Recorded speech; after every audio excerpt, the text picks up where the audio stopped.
Hello everyone and welcome back to a brand new video where today we are here once again going back through and playing the older F1 games. Of course, if you missed out on the video a couple of weeks ago from F1 2020, I would highly recommend going back and checking it out. But today we are taking one step back further in time to F1 2019. Yes, this game for me is a little bit weird. I weirdly didn't play that much F1 2019.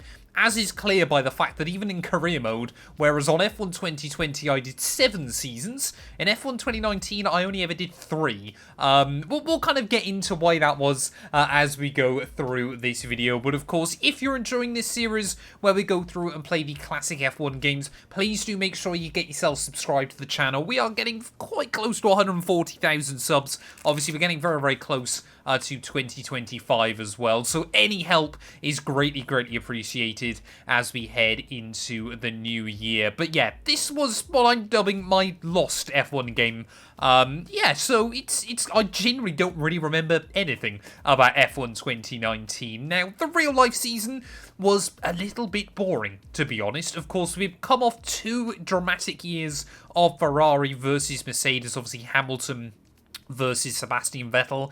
And although 2019 actually had quite a lot of good races, Mercedes dominated the early stage of the year. They won like 8 of the first 9 races, I think it was. So by the time Red Bull and Ferrari really caught them in terms of pace, Mercedes had kind of built up a big enough buffer that it was never really much of a threat anymore. Similar in a way to what Verstappen obviously did in 2024.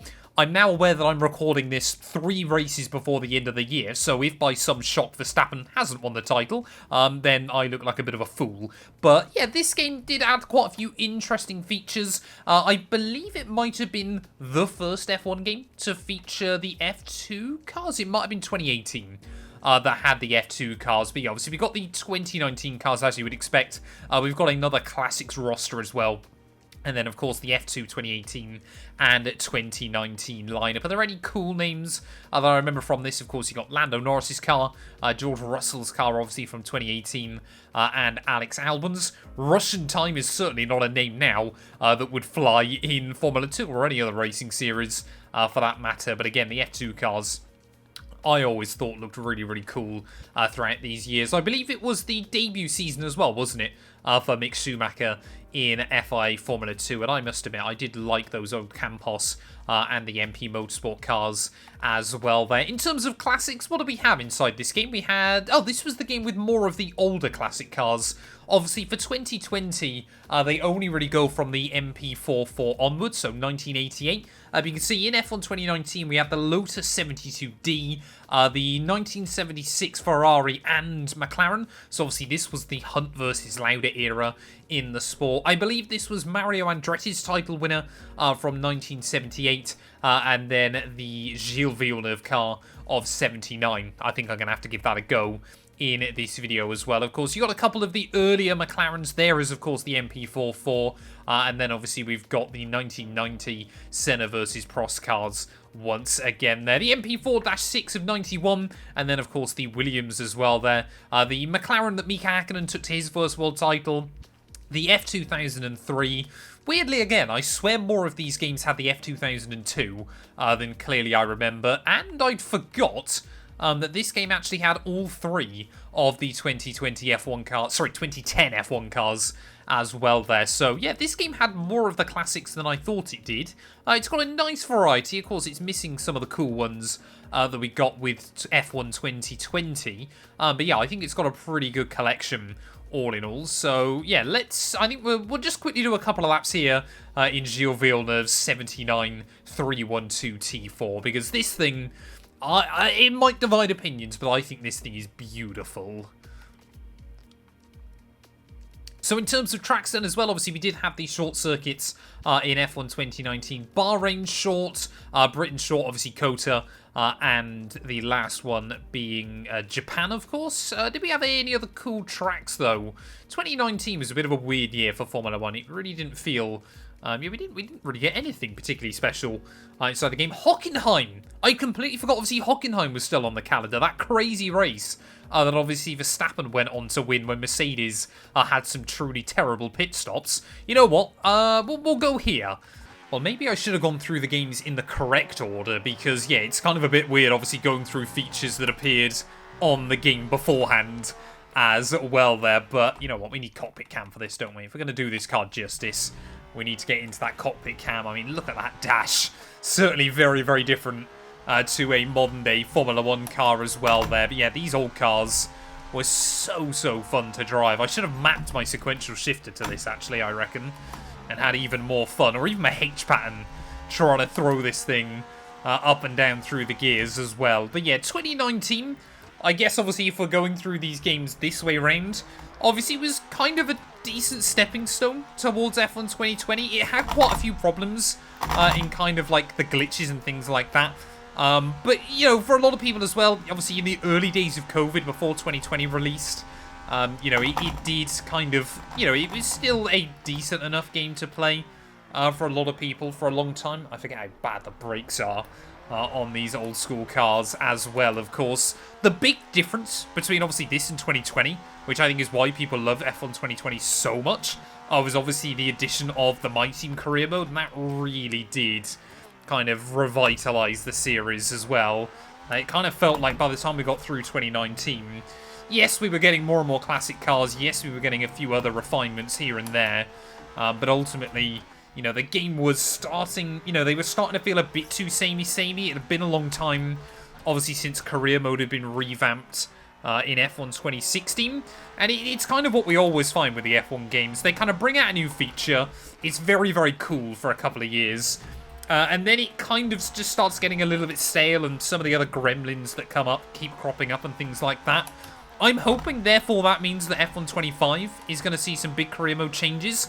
I reckon, this is just me going out on a limb, but I reckon because we got some subtle tweaks to driver career mode in F1 24, that we could see a bigger switch inside F1 25 as well, which obviously would be really, really good fun, as apparently I'm first in the world on this leaderboard. I would be very impressed with that. No, we're not. We're way behind. But yeah, I mean, 2019... like I said, it was a bit of a weird stage for me in my life, because obviously by this point I got into full-time work. You know, doing YouTube full-time was honestly a bit of a pipe dream. So if I remember correctly, I think when F1 2019 released, I had like 11,000 subscribers. And I think it was like 11,500. I think by the time F1 2019 ended, I actually had less subs because I just wasn't uploading anymore. Obviously, more people were obviously just unsubscribing because they, you know, obviously I wasn't uploading anymore. Why would they be subbed? So I think that year is the only ever F1 game where I've actually gone down on subscriber count, which is quite a funny thing to think about. And of course, by that point, you know, I kind of given up with YouTube. Of course, then with COVID and obviously the absolute explosion of popularity with Formula 1 as well. Obviously, I'll be back pretty quickly. But yeah, I just never made that many videos inside F1 2019. So it was certainly a year of learning for me, and kind of obviously then when 2020 came around, I was like, I really want to get back into this. You know, I would love for this to somehow become like a full-time thing, which, you know, thank you to all of you, because that's obviously how this has happened as well there. But I mean, even this car sounds very, very good as well. It is just a joy to drive. These classic cars were so much fun. You know, I in that video we did on F1 22, I absolutely obviously slagged off the supercars in that game. The classic F1 cars, they were good fun. I wish, obviously, more people had done a bit more with the mods for them. Because, you know, obviously, Geki proved with the 2020 mod that, you know, you could make full-blown seasons and storylines out of the game as well there. But, yeah, obviously, that just didn't really happen with F1 2019. Or, you know, there's still quite a lot of wasted potential, I feel, with 2020. I know there's an F1 2009 mod, but I would have loved an F1 2010 mod as well. For F1 2020, but actually, you know, a pipe dream that maybe we can see one day in the future. Let's go. We'll take a quick look at, obviously, what all the cars look like, obviously, from this IRL year as well, and then we'll decide where I'm going to do a race. Well, obviously, 2019 was a big year of change for driver lineups as well in the sport. We kind of always get this thing where one year it's fairly stagnant, and then the next year it's very exciting. Of course, Hamilton and obviously Bottas still at Mercedes. You know, they have been there for a couple of years at this point. Vettel, of course, alongside Charles Leclerc, who obviously became the youngest Ferrari driver in, what, over 50 years at the time. Verstappen still had Albon alongside him in this game. Of course, we saw that switch mid-year between Albon and Pierre Gasly there. Obviously, with Daniel Ricciardo leaving to go to Renault alongside Hulkenberg this year. I completely forgot these two were teammates in 2019 as well there. Rich Energy. I'd completely forgot about Rich Energy. That 1 year, obviously, where they sponsored Haas, and then it's pretty clear that obviously it was just a scam, and Haas never really got much money for it. Obviously, the car was not particularly great either. Grosjean and Magnussen had to really struggle with this thing for another year after this as well. McLaren, I actually really like this livery. This was kind of when McLaren started to make a comeback as well. Obviously, with that Renault power unit there. Sainz and Lando Norris, of course, a rookie Lando in 2019. SP Score, I can only assume, was a weird gambling company that obviously sponsored Racing Point this year. Obviously, this was already Perez and Lance Stroll for obviously the first full Racing Point year. Obviously, Sauber as well. They were obviously sponsoring, obviously Alfa Romeo, sorry, was sponsoring Sauber. So we had obviously Raikkonen and Giovinazzi there, obviously after the weird blue and yellow cars we'd had for a couple of campaigns. The Red Bull Toro Rosso Honda looked so good, man. This livery was so cool. And obviously the last of the Toro Rosso cars as well there, which is a little bit of a shame. Who was in the game, though? It was Kvyat and Gasly that were there, so no sign of Brendan Hartley anywhere, although that might have been 2018. And then, of course, the Williams rocket car with George Russell and, of course, Robert Kubica. This thing was absolutely terrible throughout the season as well. I reckon today, you know what, we're going to rock the Red Bull Toro Rosso Honda car because this thing looks really good. And we'll go with Pierre Gasly, I think, for this one. Of course, it obviously been relegated back to the team there now. I fancy doing one of the short circuits on this one, just for something a little bit different. I think we will go to Cota Short and just kind of see how the cars handle. Welcome to Texas, where we've had approximately 120,000 race fans through the gates to attend this year's US Grand Prix. They're excited, we're excited. I hope you're excited too. It's time to take a look at our starting grid for today's race. Sebastian Vettel has a clear track ahead of him today. He starts in pole position with Charles Leclerc alongside. Moving on to the rest of the grid, we have Bottas, Verstappen, Lewis Hamilton and Albon, Ricciardo, Stroll, Grosjean and Kevin Magnussen, Sainz, Hulkenberg, Sergio Perez and Norris. Gasly, Russell, Antonio Giovinazzi and Kimi Raikkonen. Kvyat and Robert Kubica takes the last spot on the grid. And with preparations almost complete, let's head down to the track. Okay, be wary of the cars ahead braking suddenly into one. We could ruin our race if we hit them. Good luck. God, that radio, the quality on the radios was nowhere near as good. I know what they were trying to go with like this older style system. That obviously made, you know, it kind of sounded more like a radio. But ultimately, yeah, F1 nowadays, you know, they're pretty clear and crisp. And Mark always sounds better, I think, as well. That I believe it was Chris. It might have been Jeff, actually, that was your radio engineer throughout quite a few games as well. Mark Priestley has been a very welcome addition to the games as well. As always, on these older games, I've got no idea what I'm doing to set up the car. Now, I feel like this game was the one where brake pressure was very odd. And kind of what you had to do with it. So we're not going to try and do anything too risky with the setup either there. But yeah, I mean, the cockpit looks pretty good. I think every car had the same cockpit on this game. It is going to be 5 red lights though here for the US Grand Prix. And it is lights out and away we go. Now, why on earth have I got auto gears? I do not want auto gears, thank you. I thought I'd turn those off. ABS is on. Traction control is on. That's very peculiar, so we'll go with that. I think I'll leave the ERS mode, though, on manual, because the ERS modes, Cody's just could not figure these out for a good few years. They were very peculiar in kind of how they worked as well. I think we'll also go TCAM, so I've got a bit of a better idea as to where everybody is around us. But yeah, the HUD on this game doesn't look as good as it does on 2020, but I didn't think it was that bad inside 2019 either. The engine sounds were not particularly fantastic. They kind of all sound a bit like a toaster oven. But this is Cota Short. You basically go a little way through the S's, and you do a hop, skip, and a jump, and you're out in towards the final sector. So, Let's get back on track. yeah, thank you, Jeff. I think it is. But yeah, so it is genuinely one of the highest downforce circuits on the calendar because it is pretty much just all the twisty bits. And it's a really, really kind of fun little layout. Now, I need to move my brake bias around because at the moment, it is locking at the rears. So, yeah, I think this was the game where you had to run really high front brake bias, but quite low brake pressure. Like I said, they kind of just could not figure out how to make the ERS and the kind of all the MFD controls that you had make sense, because I think it was 2018 where you were literally you spent more time looking at the MFD than you did actually driving inside that game as well, which was a little bit peculiar. Oh, I just see still the back end wants to try and struggle around on us a little bit. Now, yeah, you can hear the engine. It's not fantastic, but you know, the handling model on this game as well kind of felt a little bit floaty, was I think the weird thing. I think it's kind of what everyone realised with 2020 as to what made it so good, was the cars obviously, you know, they felt like you could throw them around and everything like that. They kind of made sense, but they also didn't feel too light either. It just doesn't really feel like you've got much direction at all on this year's cars. They kind of all, you know, you don't really get much front end.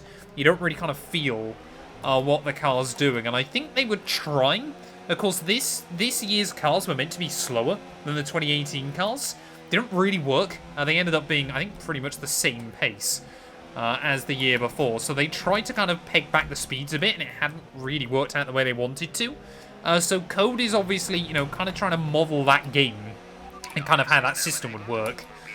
Kind of obviously tried to make the cars, you know, feel like they had less downforce and things like that. And obviously it just didn't really work. I mean, you can obviously just try and throw the front end in. And although obviously you can't really feel it, it does end up finding grip.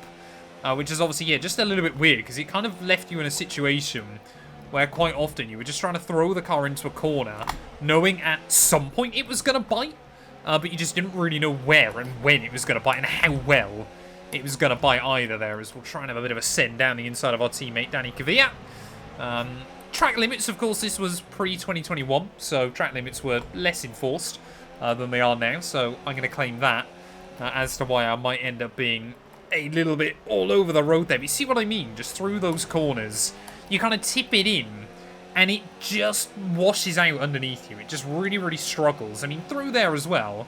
Obviously, those corners, easy flat, but even in this thing, yeah, it feels like a bit of a struggle. And again, you had to be a little bit careful with kind of the way you threw the cars in sometimes. Like, obviously, there were certain places where, you know, you did have to try and be a bit more lenient with it, but a lot of the time, yeah, you kind of just had to absolutely go for it. If I remember correctly as well, this was one of the F1 games where tyre temperature was near impossible. If you started overheating your tyres, it was near impossible to bring them back down, so setups were quite compromised to just try and not cook the tyres. So it was all just a little bit strange in kind of the way everything worked. I think I also picked quite a bad car for this one. I thought Gasly did quite well in the Toro Rosso, but I think that was in 2018, obviously before Ricciardo left to go to Renault. So, yeah, the 2019 Red Bull, I don't think was anywhere near as good. It did get a podium, courtesy of Kvyat, at the Hockenheim ring, which obviously we did those few laps on a moment ago. But, yeah, apart from that, it was not a particularly great car. Either that or I just suck driving it. At the moment there, as making our way in. We are slowly getting the idea of the handling model. It is starting to come to me, but you can just see our kind of bottom 6 cars have absolutely dropped away from the rest of your running order here, as we're going to try and use some rich revs. You just see there were quite a lot of options on the MFD, but again, you know, it was how much you have to try and change the HUD and things like that. And obviously at the moment, I've got it set to deploy, but otherwise, you know, you're having to absolutely just constantly micromanage the HUD and everything there. Like I said, I think the big problem for this year's game, why people don't kind of remember it very fondly, was kind of just the limiting factors that were the issue. The AI, you know, you could have some decent enough battles with them. Obviously on a track like this is a bit more difficult, but they seem fairly willing to kind of stay line astern. But it was just like online, for example, didn't really work that well. And a few other bits and pieces like that they really, really struggled with. So I think they kind of accepted. Obviously, 2018 was a good game for the most part. 2019 was kind of a bit more lackluster. So they kind of tried to go back to the drawing board for 2020 and really to kind of combine the best of both worlds. So we've got someone breaking down. That's Lance Stroll, to the surprise of nobody. Is going to be our first retirement then of the afternoon. But yeah, Russell probably had a nosebleed running all the way up in P14 in that Williams car because it was not good in 2019. They only scored 1 point all year again at that crazy German Grand Prix. And despite the fact, yeah, Russell out-qualified Kubica every single session of the year, and normally it was by over a second. Yeah, it was Kubica that obviously took the 1 point for the Williams team that year and obviously stopped them from having a completely pointless campaign.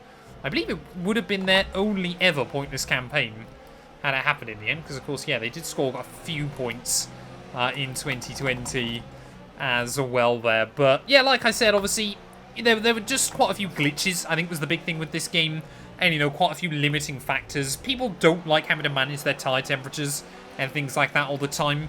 You know, to kind of feel like you're not able to push to 100% is a bit frustrating there. As what's probably also frustrating is someone dive bombing you into that corner and then immediately going ahead and brake checking them anyway on the exit as well there. But yeah, I think 2019 kind of added a lot of, you know, it kind of gave the good groundwork to 2020. And that's kind of what I'm hoping. This game, I'm hoping, is what F1 24 is for modern, like, the next generation of F1 games. So I'm kind of hoping that 24 has been the groundwork. It's still got a few problems and things like that. And that 2025 is kind of going to be the big push forward into the next generation as well. Because obviously, you know, when you've been playing these games for 10, 15 years, you do start to notice more patterns with the way coders and EA work. The change of direction as well is terrible. It just does not want to... You can't really flick it in like you could with the 2020 cars or really any time since then. Obviously, especially with the ground effect era as well. There, I was also probably quite stupid for picking short coater for today's video. Fun fact, although it is the short circuit, still longer than Austria inside this game. So the lap times are longer. The races are slightly shorter though, because for whatever reason... Obviously, you couldn't do the short circuits online or anything. Oh, sorry, in career mode or anything. But they left them with the same amount of laps as the normal circuit. So, for example, a 25% race here is still 14 laps, like it would have been on the full COTA layout. Except for, obviously, you're running a good 25 seconds a lap slower. I believe it's still Seb Vettel that is out in front, because, of course, this was also the time where Ferrari, you know, they were fairly decent throughout the first half of the year. And then they suddenly got, like, 7 poles in a row. And it was obviously because of their... People like to claim it wasn't actually dodgy. But no power unit falls off so quickly over the course of one winter. But yeah, their 2020, obviously, engine was absolutely terrible. And they ended up limping to like a 5th place, I think it was, in the Constructors' Championship in the end. Obviously, like I mentioned as well, this was kind of the beginning of the renaissance for McLaren.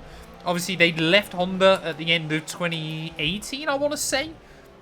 And obviously 2019, when they had Renault power and they still weren't that good, kind of then made them realise, hang on a minute, yeah, we aren't just... Sorry, Checo.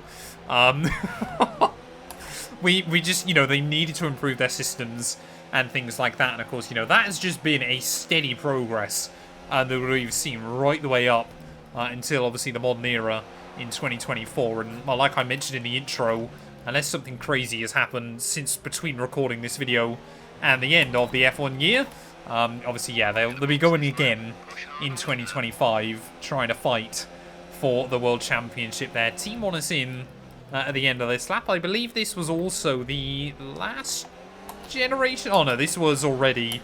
yeah, it was 2019, wasn't it? That was the first year of, like, the C1 or C2 or C3 compounded tyre.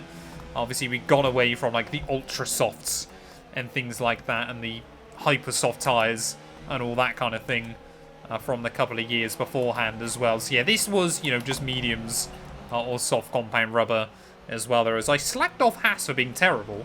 Grosjean's running up in P10 there, and Magnussen's running even higher in 9th place. So clearly at their home Grand Prix, Haas is still delivering pretty well.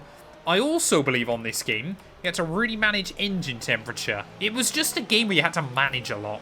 And I think that's what ruined it for a lot of people. You know, it's meant to just be a bit of fun for obviously a lot of people. But yeah, this game just was kind of, they tried all these, you know, little mechanics and things like that. And it just didn't really work, I think, the way they wanted it to. Was apparently I've got the auto pit line on as well. That makes stopping into the pits a little bit easier for us. There is already Ferrari come and gone. There is the Renault pit crew. 2019 was a colourful year on the F1 grid. It's so sad now. It kind of feels like most teams are blue or black. But this year, I mean, you had yellow, you had orange, you had pink, you had all sorts as well, which is really, really cool, as I've somehow got the jump on sights, which I'm quite happy with. There we go. We'll get manual control again and try to get the car slowed down in towards turn 1. But yeah, let me know what your thoughts and feelings were about F1 2019. Like I said, this was just not a game I ended up playing that much, because I was sort of very, very busy with other things in life. But I mean, I want to do a series at some point. It's going to be a long-term plan. But I want to do a series where we basically try and go through and win a season on every single F1 game from Championship Edition onwards. So that will hopefully have already begun by now over on Mat 212 gameplay. And, you know, I'm looking forward to kind of, you know, in a few years' time when we kind of get through to some of these games as well. Because that, yeah, I think is going to be really, really good fun. Obviously, just going through, learning all the mechanics for the older games as well there, as you can see now. Kvyat into the pits. Could we try and get a point in this race? We've only got 4 laps to go. We may as well try and finish off this one. But, yeah, I don't really know how I'd rate this game, to be honest. Because it kind of does a lot of things right, but it also does a lot of things wrong. Which I think is kind of the weird thing with it. You know, they were... I think, like I said, it was a good groundwork for the next game, as that's proper Romain Grosjean driving. Absolutely no room on the exit of the corner there. The AI, I remember, were very, very aggressive on this title as well. They really just did not care if you were going down the inside. They were turning in on you, kind of like the Ayrton Senna approach for quite a few years. So I will return that in kind as we fling it over that chicane and try and get back past Grosjean there. We've got a few more seconds up to Hulkenberg. Look at that. Grosjean coming back at me through the next corner. This is a great little battle that we've now got going down towards the end of this GP there. So we've got a bit of a train of cars starting to form behind. Have we got anyone else to pit, though, before the end of this one? It's a weird one. I do like the way the tyres kind of green. I like the graphic of that. I mean, the graphics again. I say this with all of them, don't I? It feels like, obviously, 2020 was a step up from 2019, but for a game that's 5 years old, it's held up pretty well. I would say, once again, I can't wait until we go back to, like, 2016 or 2015, that kind of thing, and obviously see what the graphics are like there, because, you know, I'm sure they're probably going to have suffered just a little bit more. But, yeah, we've got to try and close in on Hulkenberg while inside these final 3 laps. That used to annoy me. It would tell you that someone had fixed a problem, but for some reason they never patched it on this game. You never knew who it was with a problem in the first place, unless it was glaringly obvious, like the car in front of you, or something like that. You never knew who it was with problems, and they just tell you they fixed them, which was very, very annoying. But yeah, this has got to be one of the weirder races I've done in quite a while at this point. But I feel like I am getting the hang of it. I feel like we are getting there. Rich Revs as well burns incredibly fast. Like, it kind of just seems like it's pre-coded to lose a certain amount each and every lap. So that is quite strange as well. But yeah, let me know, like I said, what your thoughts were. You know, did you play F1 2019? Do you have sort of fond memories of it? It has been great, obviously, when we do these videos, kind of reading your guys' stories of each of the F1 titles as well, though, which is always quite fun, because, of course, everyone has different memories from different games as well. We finally now tucked up behind Hulkenberg here, so I think we should be able to get him either on this lap or the last one. I never know why short circuits have been dropped from the titles as well. You know, because obviously all 4 of the circuits that have short circuits are still on the calendar. So I assume it wouldn't be like a licensing issue. I guess just people weren't using them enough. But, you know, it would be so cool, for example, here, to do the sprint race on this short circuit, and then obviously the real Grand Prix on, like, the full COTA layout, or something like that. Or, you know, get a few more of the short circuits as well, like Monza. I'd love to do, like, the short layout there that cuts through the chicane at turn 1 and comes back out at, through Ascari. That kind of thing, you know. There was still scope, I think, for improvement with these, or even Zandvoort as well. Let's look at that again. The AI were brutal.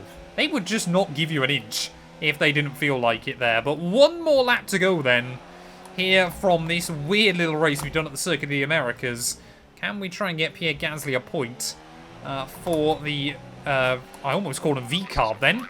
This is 2 generations ago. Toro Rosso, a proper name for the Red Bull team. Can we try and have a look down the inside? Oh, Hulkenberg, I thought he was going to try and move defensive there. He kind of just inched slightly to the left-hand side. But we'll hang on to his line there. And that actually worked quite nicely for him, as we've got next to nothing in the way of battery. Clearly the auto ERS does not work that well inside this game. Can we try and get this run, though, over the bump? Through the chicane we go. Got to really try and attack the curbs now.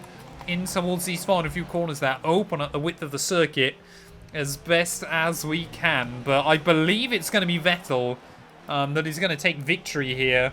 I think it was Hamilton. No, it might have been Bottas, actually, that won this race IRL, because I believe this was the first one that Ferrari kind of had to peg back their engine. It's Charles Leclerc that takes the win, as I go for another aggressive dive bomb on Nico Hulkenberg. But through the final couple of corners, we are going to walk away with P10 here from the Circuit of the Americas. That was a really good fun little race as well. Thank you all so much for watching this video. If you have enjoyed, please do make sure you leave a like, get yourself subscribed. And yeah, we'll be back very soon, I believe next week actually, because we're going to take another step back in our time machine. We'll be back seeing just how good F1 2018 was. As enjoy Mattia Binotto. Boy oh boy, do the like team principal renders and things like that not look particularly great.